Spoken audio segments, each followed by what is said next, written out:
Good afternoon.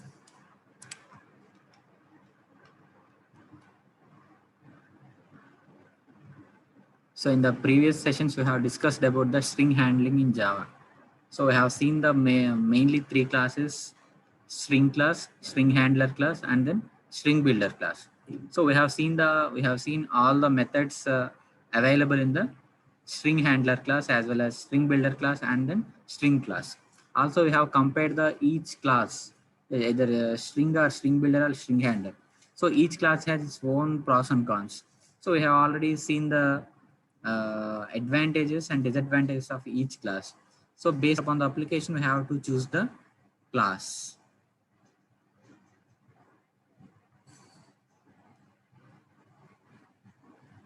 So next concept is multi-threaded programming. So next concept is multi-threaded programming. So multi-threaded programming, that means multi-threaded. That means multiple threads. Multiple threads. That means let us see what is the meaning of the thread. Suppose these concepts are related to the operating system. I hope you have the operating system subjects, synchronization, all these things. So in every operating system, whether it is a Unix based operating system or Windows based operating system, so each operating system software will have the threads, will have the concepts of threads. So thread is nothing but a, so what do you mean by thread?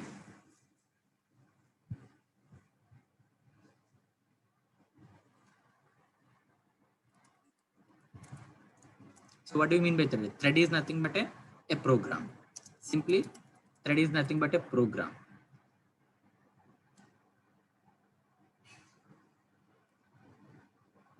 Collection of programs. So no, not a collection of programs.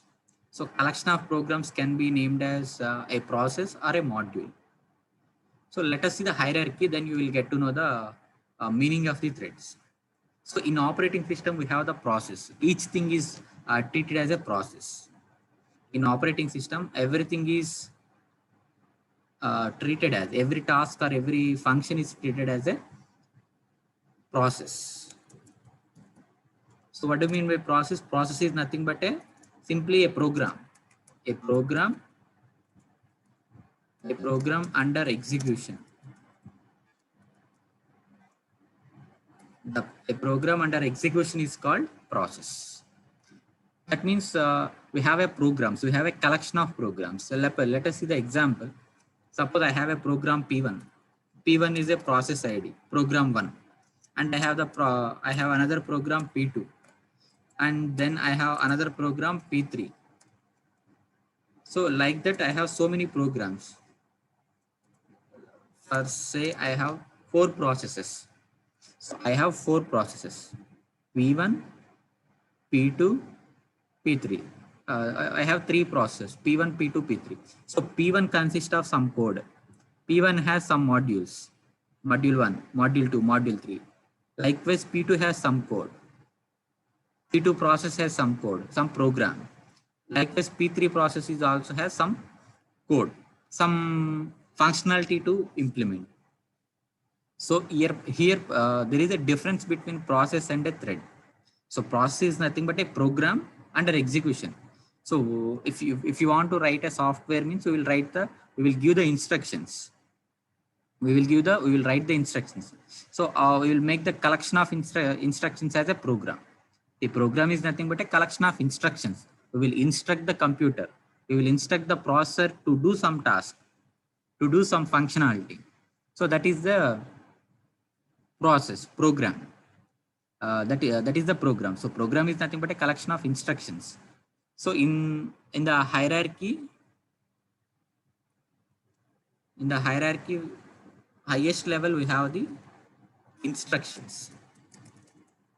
Next we have the, after instructions we have the programs. After programs we have the process, and then we have the threads.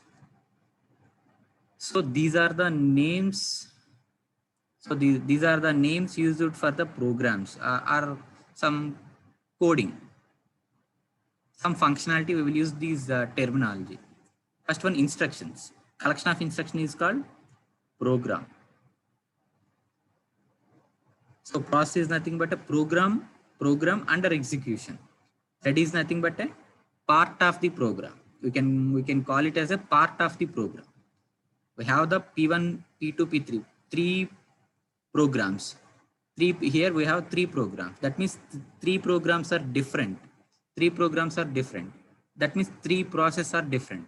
Three processes are executing by themselves independently. The three processes are executing independently. So P1, P2, P3. So P1 is a unique process, P2 is a unique process, likewise P3 is also unique process. So here thread is nothing but a part of the program. So P1 consists of some code, some modules. So this is some module. This is one thread. This is another thread. So simply thread is nothing but a part of the program. Part of the program. So P2 also has some threads. Thread 1, thread 2, thread 3, like that. So P3 also has some threads. So there is a difference between process as well as threads. So we have a process. That means we have a functionality to implement. So what is the purpose of using these threads? What is the need for these threads? Even though we have the processes, even though we have the process IDs, process names, everything, the operating system, we can treat everything as process. Then what is the need of these threads? So process is an heavyweight. That means each process has its own memory. So each process has its own memory.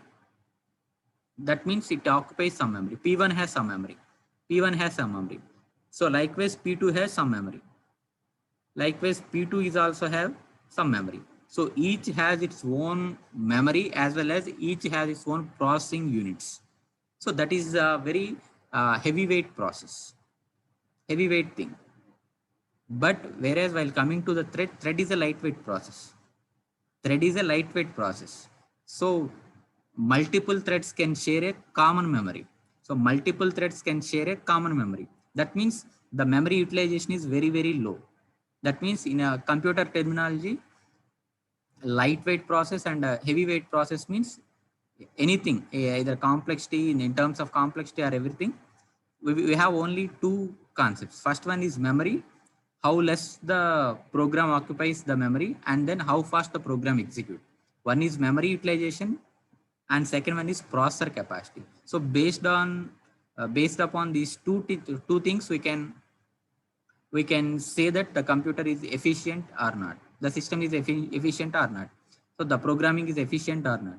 So here we have two concepts: process and threads. So both are having the some functionality to implement, both are having the some programs. So here thread is nothing but thread is not a unique program. Thread is nothing but a part of the program. So thread can be treated as a part of the program. We can call it as a submodule also. We can say that this is a submodule. So threads can be represented by T1, T1, T2, T3. So like that we can represent the threads. So each thread has its own priority. Each thread has its own priority. So the priority levels are starts with the priority number start with the 1 and ends with the 10. The priority of a thread starts with 1 and ends with the 0. So default priority of any process is 5. Default priority of any process is 5.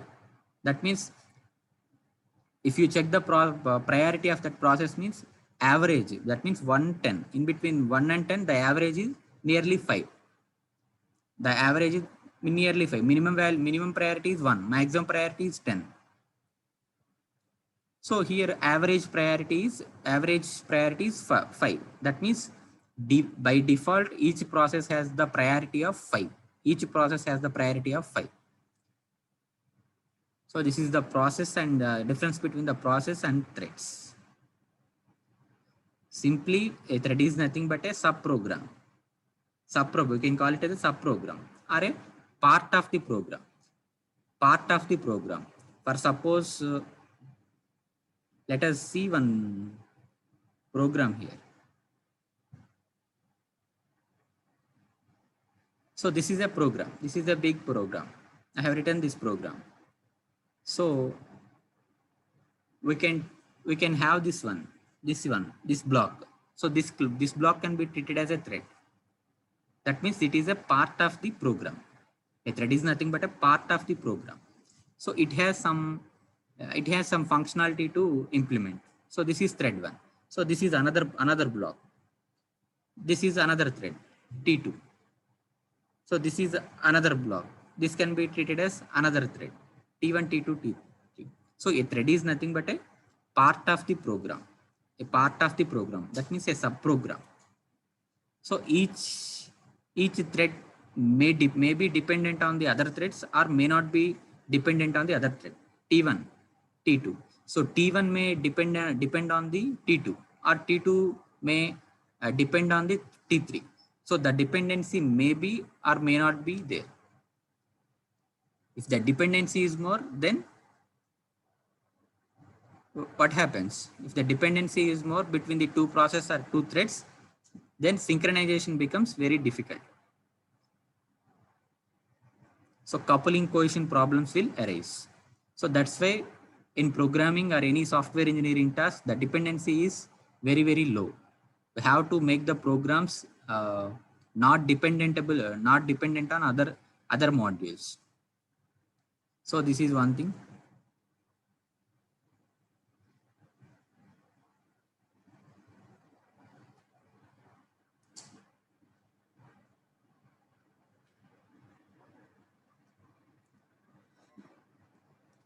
So let us see the definition.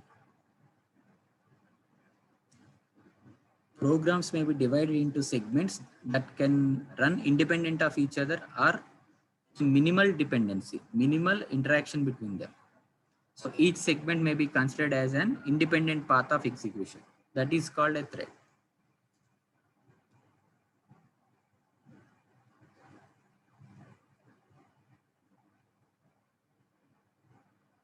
So next one, need for the multiple threads. So if you have a single thread, means that single thread will be executed. We are saying that a thread is nothing but a part of the program. That means other part of the program also arises.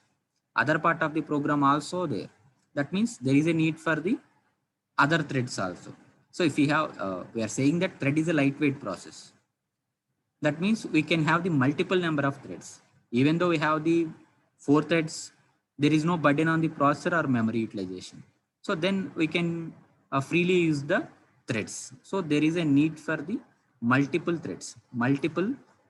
We can have the any number of threads.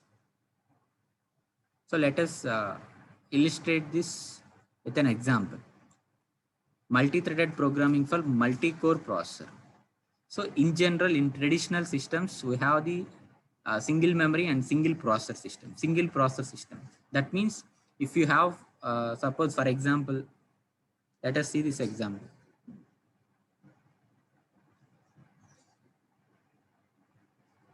So we have 3 tasks, and that means we have 3 programs. That means we have 3 functionalities to implement. That means, for example, take 3 tasks. Task 1. So task 1 is add. I have to implement the addition of 2 numbers. Add a comma b. That is one task. Next, task 2. Second task is to subtract 2 numbers, a comma b. That is the second task. We have the task 3. That is the multiplication of 2 numbers, a comma. So these are the 3 tasks to implement. That means 3 tasks. So here we have the 3 tasks. So the processor has to execute the 3 tasks. So add has some code, so submodule has some code, multiplication has some lines of code. That means, so here all these tasks can be executed by the processor. So all these tasks can be executed by the processor. Suppose the processor name is processor 1. All these tasks are executed by the processor 1. But here we have only single processor. Single processor. That means task 1 will be executed first. Suppose task 1 has the priority, that per se. Task 2 has the second priority. Task 3 has the priority 3. That means first we have the single processor. Single processor system. So suppose that we are using the single processor system. That means first task 1 will be executed. First task 1 will be executed by the processor. After that, task 2 will be executed. After that, task 3 will be executed. So at a time, task 1, task 2, task 3 will not be executed. Why? Because we are using the single processor system. Single processor system. That means the program or any instruction will be executed by the single processor. So if you want to perform anything, any operation, we need a processor. We need a processor. That means processor only the thing need to execute something. If you double click on something, that is of some processing. Some process is running. That means that process has to be processed by the processor. So here the only processor can execute the task. We have the single processor, but we have 3 tasks to implement. We have the 3 tasks to implement. That means what happens in traditional systems is first task 1 will be executed. Next task 2 will be executed. Next task 3 will be executed. That means task 3 is in the waiting state. Task 3 has to wait for the completion of the task 1 and task 2. So task 2 has to wait for the completion of the task 1. So it leads to the starvation, infinite starvation, infinite waiting. That we can call it as a starvation. So suppose T1 is a long process. T1 needs 5 hours to execute. Suppose task 2 needs 24 hours to execute. That means task 3 has to wait for 1 day. After 1 day, task 3 turn will come. That means task 3 has to wait for some time. So it makes the computer architecture some faulty architecture. That means this is the traditional systems. This is the concept in the traditional system. So after this, so here see this one. Task 1. So task 1 is read by the processor, and then processor execute the process and then displays the output. So this is all about the process 1. So after producing the output by the task 1, then only task 2 will be read by the processor. Then task 2 will be executed. Output will be generated. Then task 3 will starts executing. So this is a serializable process. So after completion of one process, another process will execute. So it has some disadvantages. So that's why after 1980s, so time sharing operating system has evolved. Time sharing operating systems has evolved. That means each process is given some time. That means task 1 will execute 2 hours.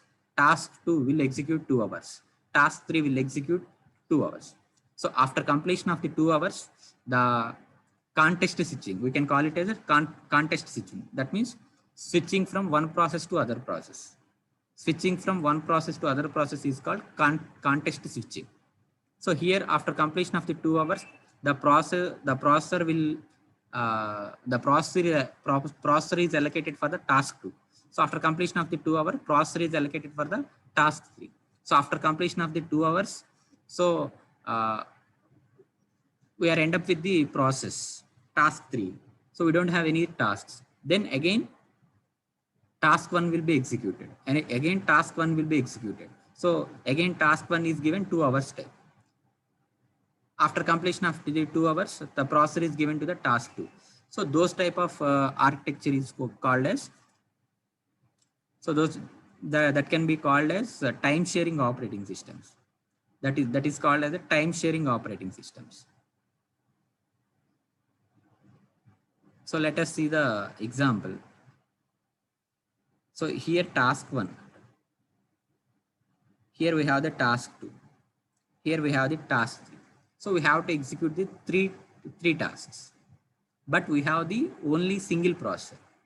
Single processor. That means single process can execute at a time. All these 3 tasks cannot be executed at a time. Why? Because we are using this single processor architecture. That means we have only single processor. We have only single processor. So that means task 1 is given sometime. After completion of some time, thread 2 is read by the processor. After completion of some time, task 3 will be read. So let us take this one as the time, y-axis as time. Let us treat this as the time. Let us take x-axis as tasks. We can take the x-axis as task.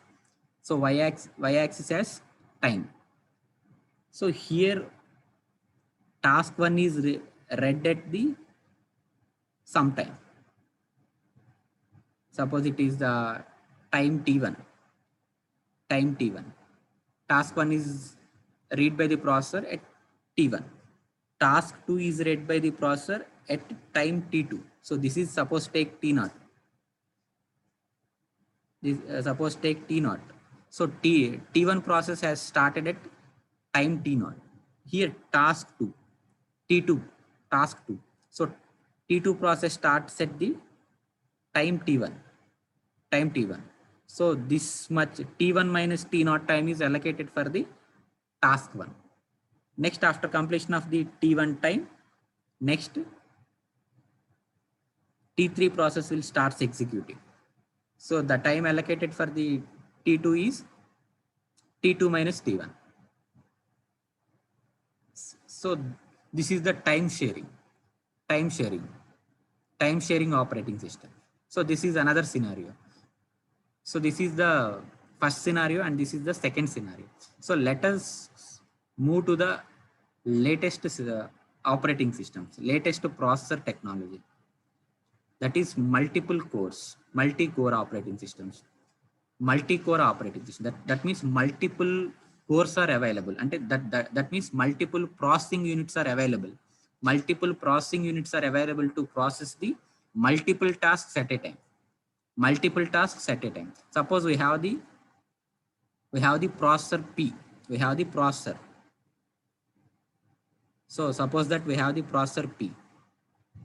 We have the processor P. So suppose processor is a tetra core, dual core. Suppose processor is a dual core. Dual core means the processor consists of dual cores. That means 2 processing units. That is P1, P2. P1, P2. Those are called as cores. Cores, C-O-R-E-S. Processor 1, processor 2. Dual core operating system. Dual core means dual means 2. Do processing units. That means we have the 2 process means process 1 executed by the P1, process 2 will be executed by the P2 parallelly. That is the advantages of multi-core operating systems. That means more than one process can be executed by the processor. In previous processor architectures, only single process can be executed by the operating system at a time. So more than one process cannot be executed by the operating system. So then we have the concept of multiple cores. That means multiple processing unit. Multiple processing units are available by the processor. That means dual core, tetra core. So tetra core means 4 processing units are available. That means at a time 4 processes can be executed by the operating systems. Parallelly, we'll get the 4 that means 4 functional. Suppose we have the task 1 is add, task 2 is multiplication, task 3 is division, task 4 is subtraction. We have the 4 tasks. So we have tetra core processor means we can get the 4 outputs at a time. So that is the advantages of multi-core operating systems. So we have the multi-core operating systems. Then threads concept is evolved. So Java is by default Java is supported by the threads. C++ and C can by default they don't support the threads. But there are some other mechanisms needed to implement the threads in C++. So but in Java By default, we have the concept of threads. Java supports the concept of threads. So that means in latest operating systems consist of multi-core operating systems, multi-core processor systems. That means there is a need to implement the programs parallelly. So then, if then we get the concept of threads instead of processes. Instead of process, we are using the threads. Why? Because process means process occupies some memory. Process occupies some memory. You have 5 process means 5 process has its own memory. Own memory. That means it occupies some memory. It needs some processing units. So each process needs its own processing units. So it becomes very difficult. So that's why we have created the concept of threads. So thread is a lightweight process. Thread is a lightweight process. So more than one thread can occupy the same memory, can use the same memory. So that's why the threads became very light. We can implement very easily.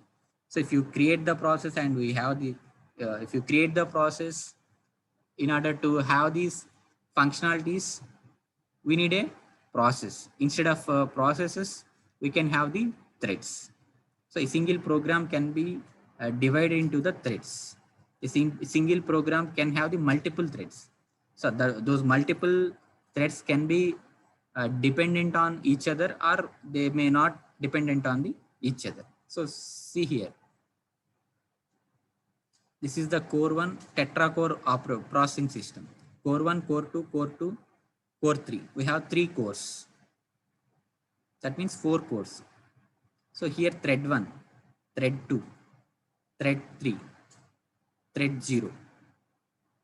So thread 1 execute the task 1, thread 2 execute the task 2, thread 3 executes the task 3. 3 tasks are executed at a time parallelly. That is the advantages of multi-core operating system.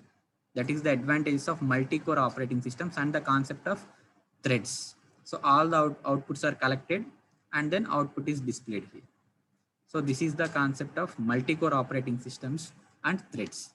So threads are used to used in the multi-core operating systems.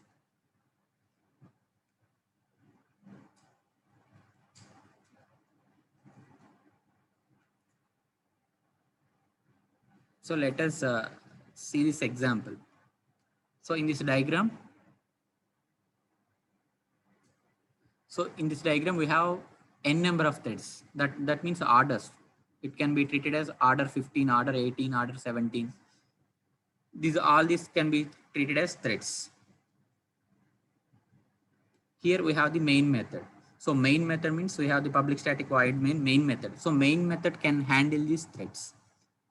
That means program execution starts at the main method. That means all these threads can place in the main method. Suppose this is the order 14 is a thread. So every thread can be started by using the method start. So we have the method start. That means if you have the thread means, if you created the thread means, the thread can be treated as empty thread. The thread cannot be executed. The thread only starts executing when you invoke the method start. That means when you execute the method start means then only the thread starts executes. So every program consists of this method start. If you are using with if you are implementing the threads means we need the start method.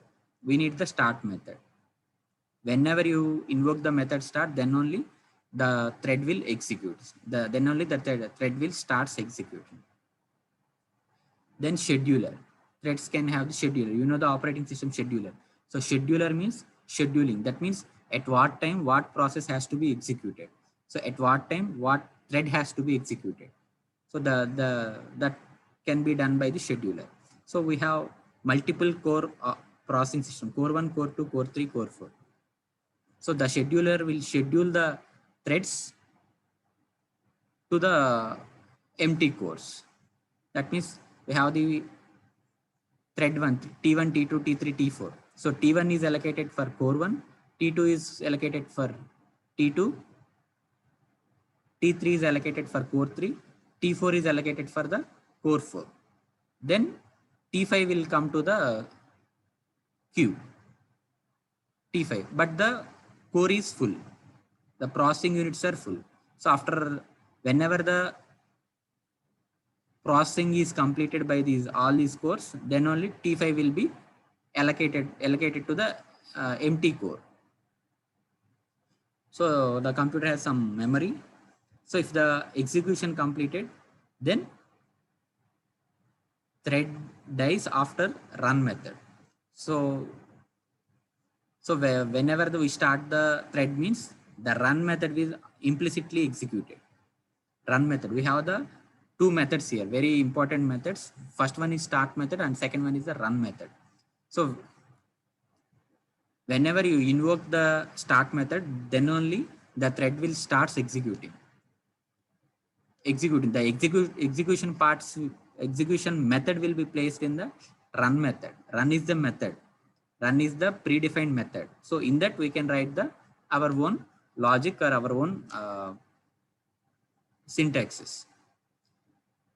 So that is the run method. So after completion of the run method, the thread will die. That means that the thread creation, we have the thread life cycle. That means thread is created. That means after thread is created, thread gets starts. After starting the thread, run method is implemented. After running that method, the thread will stops executing.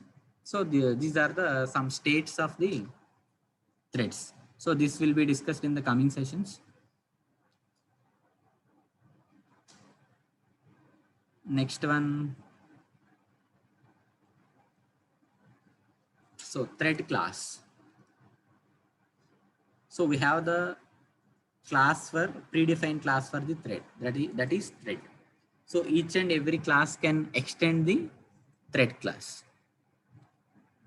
So like object class,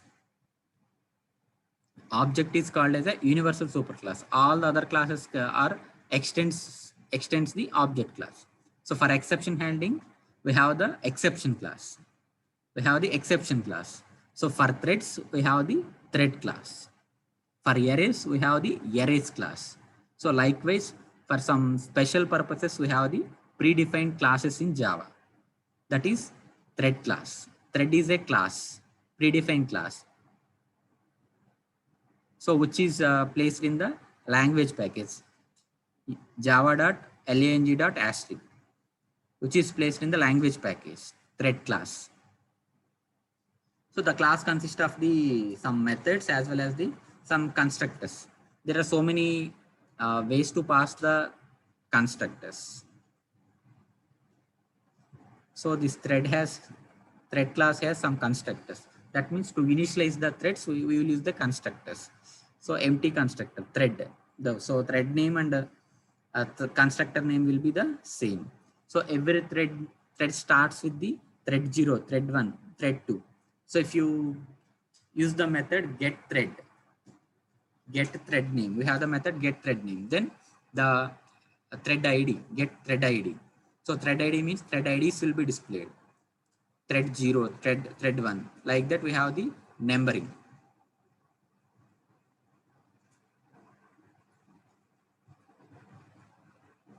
So this is the syntax for creation of the threads. So here class is thread, object is T1, new thread. So this is the same syntax as the object. This is the same syntax for the creation of the object also. Same thing. Instead of class, we have the thread class. So like this, we can create the objects for the thread class. So why you create the object for the thread class? What is the main purpose of creating the object for the class thread?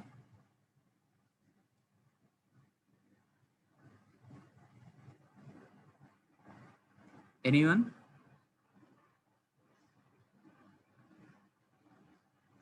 What is the need of creating this object T1? That means not the object here, thread T1. What is the main purpose of creating the thread T1 here?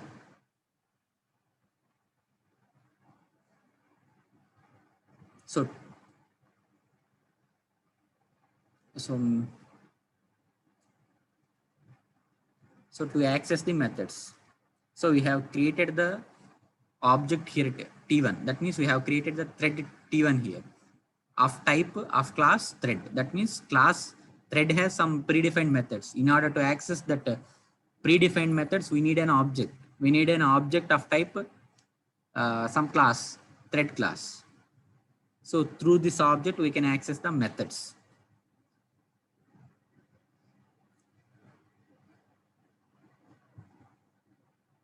Next one, thread group. Thread group. That means each thread is placed in some group. That means by default, by default, we have the main group. So if you create any thread, means that thread is placed in the main group. Public static void main group, that main group. So likewise, we have so many groups for the threads. By default, if you create any thread, means that thread is placed in the main group.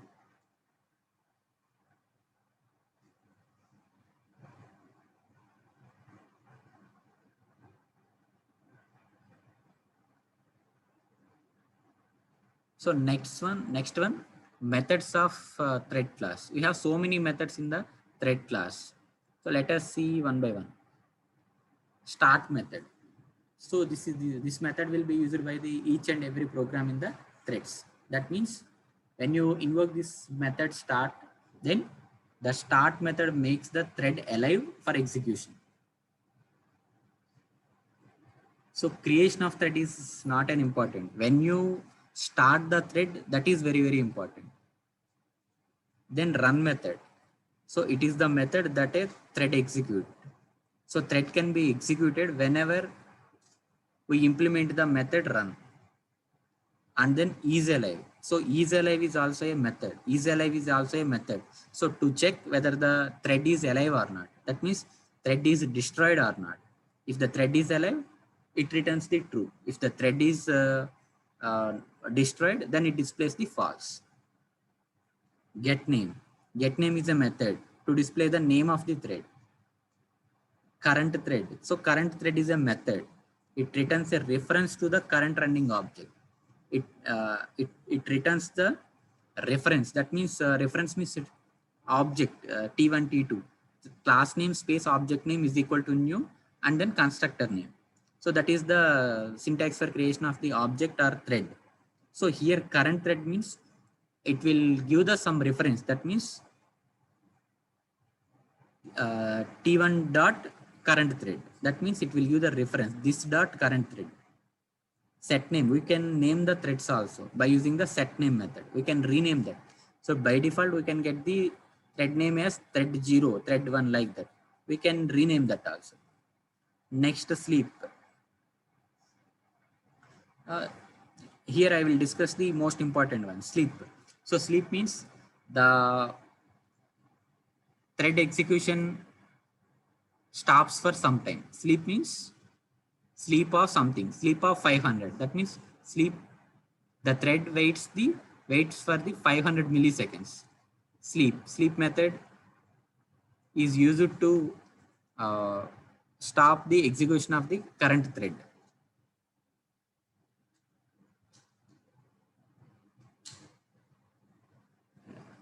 Next one, join. So join is a method, static method. Join is a method. So the main purpose of using the join method is it waits for the unlimited time for invoking the thread to terminate. That means we have the multiprocessor, multi-threaded program T1, T2, T3. So if the T1 is going to executing means T2, T3, and T4 will wait for the completion of that thread 1. So that can be done by the join method. So if you give the T1 dot join means T1 will wait for termination of some other process, some other thread. That is the purpose of join. Or we can have the join 500 milliseconds. You can give the number also. That means it waits for the termination up to the 500 seconds. So if it does not terminate, means it automatically executes. Next, get priority. Get priority is a method, so which is used to display the priority of the threads. So priority of the threads starts with the 1 and ends with the 10, 1 to 10. Set priority. We can set the priority for the threads also.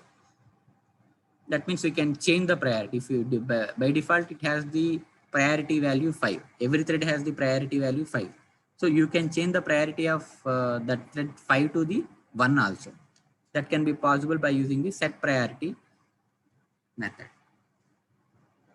Then get ID. So get ID returns the ID of that thread.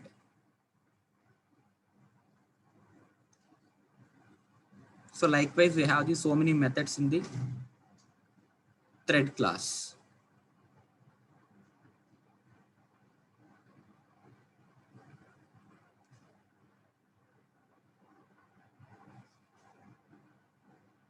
So let us have one program.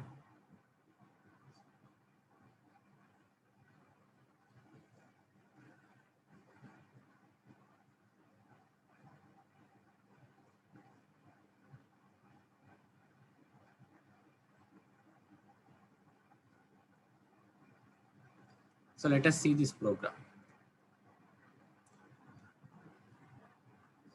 So here we are going to use some methods from some default methods in the thread class. So the aim of this program is to illustrate the methods, illustrate some important methods in the thread class. So here the main thing is, so here I am defining the class thread methods one class, which extends the thread class. So here every program in the thread extends the thread class. So if you define any class, that has to be extended by the thread class. So this is very, very important. If you don't give this, means the thread will not execute. So each thread class has to extended by the thread class. So this must be written here. Then void run. So this is the run method. This is the run method. Here we can write some logic, some statements here. Then this is the main method. This is the main method and this is the run method. So in the main method, we'll see the run method later. This is the main method, public static void main. So here I am creating the thread. Here I am creating the thread T1 of type class name thread methods 1. Thread methods 1 of class thread methods 1. So see, same syntax, new thread methods 1. So this is the syntax for creation of the thread. So here I am printing some statement. Is T1 alive? So the T1 is active or not? So we can use the method is alive. We can use the method is alive, whether the T1 is alive or not, whether the T1 is executing something or not. Next. So here I have created the thread, but I have not yet started the thread. That means the thread is not alive here. The thread is not alive here. So this method will return the false. The is alive method returns the false. That means we just created the thread, but we have not yet started the thread. So whenever you create the thread, we have to start the thread. We have to start the thread. Then only the thread starts executing. So here, before starting the thread, we are checking that whether the thread is active or not. Then I am again using the T1 dot is alive before start method, after start method to check the difference. So is before the start method, we get the false. That means the thread is not active. So after the start method, it returns the true. That means the thread is alive. So next one, get thread group. So we said that everything is placed in the thread group, main group, main thread group. So it will display the that group ID. Then get name is a method, thread name. So it will display the thread name. And then set name. That means we can change the thread name also. We can change the thread name by using the set name method. And then get name. I am printing the name of the thread. So these are the some methods used in the threads concept. So this is the main method I have written. Next, in the run method.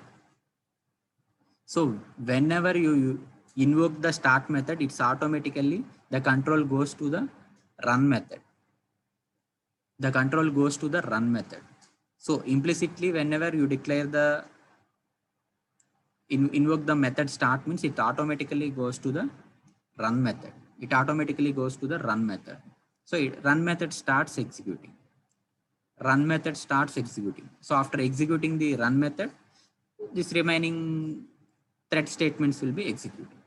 So here also we are going to execute some methods. This is a keyword, this dot current thread. This dot current thread. This dot is daemon. So we have another types of threads, that is daemon threads. So daemon threads is nothing but the default threads. So default threads, that means automatically the threads are created. Automatically the threads are created. So those type of threads are known as daemon threads. So whether this thread is a daemon thread or not, to know that we can use this method. So I'm doing some mathematical operations, square root of n, and I'm counting the number of threads, active count. So active count is a method. Active count is a method to know the number of threads. That means the number of threads are running. Active count. So this is the run method. This is the main class. So in threads, every class has to extend the thread class. Every class has to extend the thread class. Then only we can access the creation. We can create the threads, as well as we can use the class members. That means we can use the predefined methods. So this is the simple program to illustrate the threads and then method supported by the thread class. So let us check the output.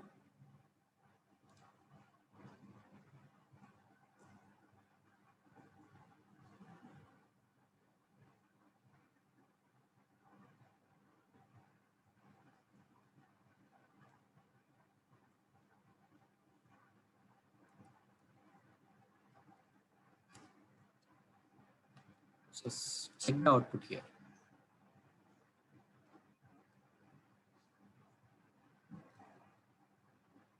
So this is the main method. So the program starts executing from here. I have created the thread 1 T1. Then I have written some printf statement. So whether T1 is alive or not. So it displays false. Check here. It displays false. Why? Because we have not yet started the thread. We have not yet started the thread T1. So next I have started the thread here. Then again I am checking whether the thread is alive or not. Here we get the true. Here we get the true. It means that the thread is started. The thread is started. After creation of the T1, we have to invoke the start method. Then only the thread will start executing. That's why we got the true here.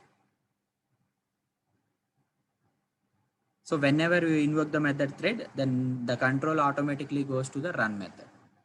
The control automatically goes to the run method. So in the run method, the current thread is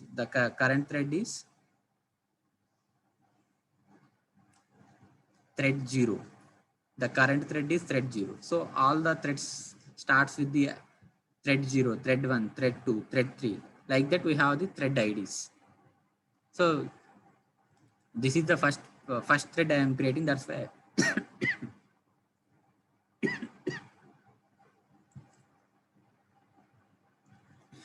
why I got the thread 0.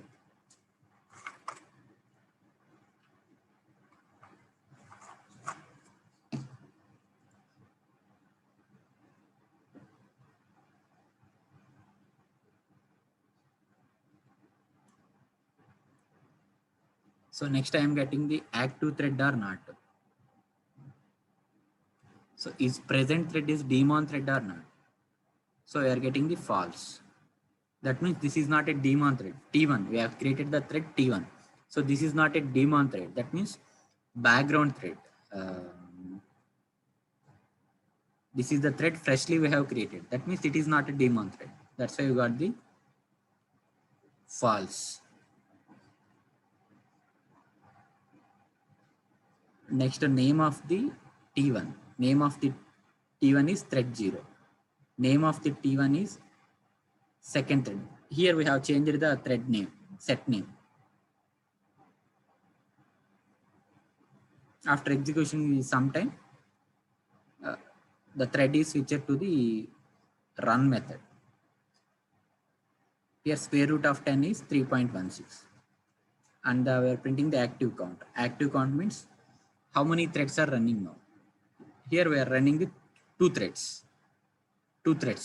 One is daemon thread, main thread, daemon thread. We can call it as a daemon thread. This is main thread, T1.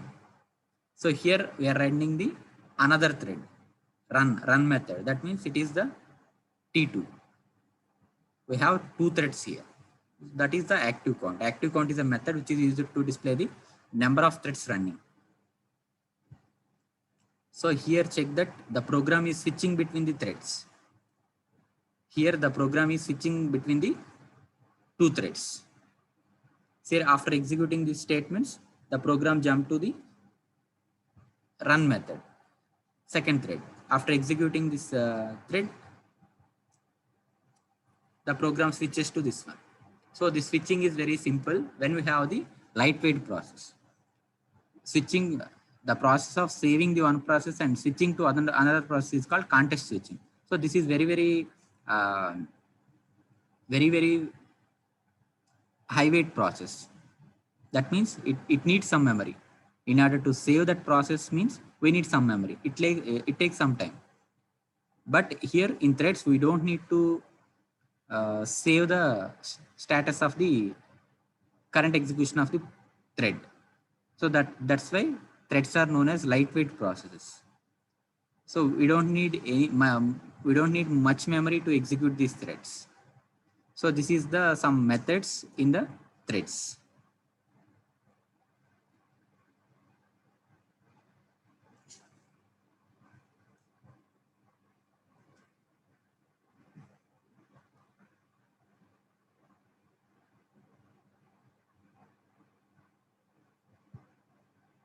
So next, the main thread. The main thread is nothing but a daemon thread. That means all the threads, whatever the threads you created, those are the children of this main thread. Those are the children of this main thread. That means, so main is a default, we can call it as a main thread is a default thread. We can call it as a default thread. So when we run a program in Java, one thread is automatically created and it executes the main method. So that thread is known as the main thread.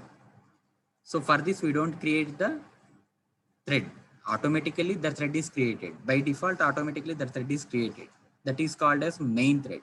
So all the remaining threads are the children of this main thread. All the remaining things are forks for this main thread.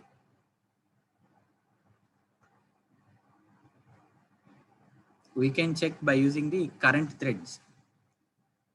We can check the status of the thread through this current thread method. We can create some reference also. That means we can create some object for this, and then we can access all these things by using this object. That means thread.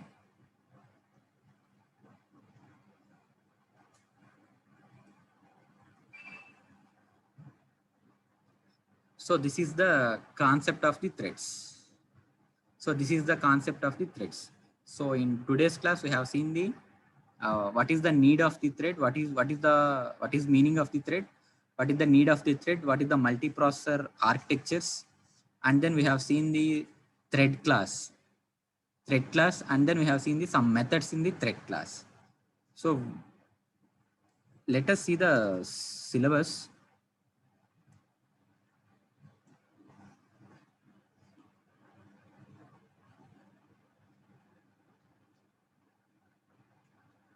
So here, string handling. In the fifth unit, we have string handling, multi-threaded programming, and then Java database connectivity. So in string handling, we have completed. So we have two parts to be completed. Multi-threaded programming. So in this multi-threaded programming, we have mainly three things. First one is some basics, and then creation of new threads. This is the very important thing. Creation of new threads. How the threads are created, and then thread states. Thread states. So these two things are very, very important.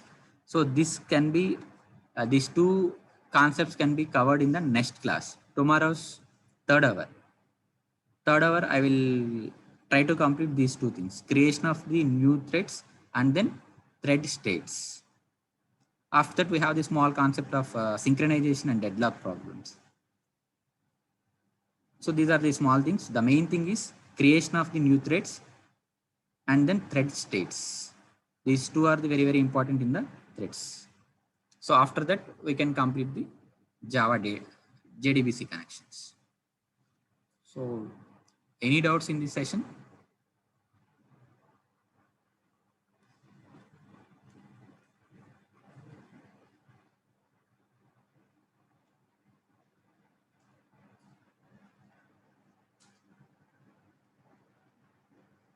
Okay, thank you.